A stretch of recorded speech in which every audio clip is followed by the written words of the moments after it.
जय मातारिणी। आज रेसिपी हेउची भेज चांदिनी। यह कौन होटेल रेसिपी नुहे, यह मो बापा पाखु शिखिथिबा एक सरल रेसिपी जार प्रत्येक चामच रही स्नेह स्मृति आ घरर महक। मो बापा कहती खाद्य बनैबा बेले मनरु स्नेह देले तार स्वाद पूरा नियारा। आज मुझे स्नेह आ अनुभव सहित ये भेज चांदिनी तैयारी करुच्ची। प्रथमे मु बंधाकोबी गाजर और बीन्स को छोट छोट कर काटी नेली।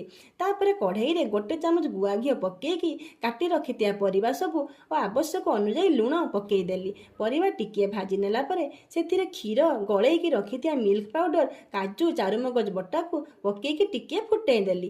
तापर आवश्यक अनुसार चीनी गोटा काजू किशमिश ग्रेट करी रखिथिया पनीर को पकईकी आउ टिके फुटईदेली। शेषरे सेथिरे टिके बटर मिल्क मेड और गुजराती गुंड को पकईली। एबे देखिले तो केते सहजरे प्रस्तुत होईगला हमर स्वादिष्ट भेज चांदिनी।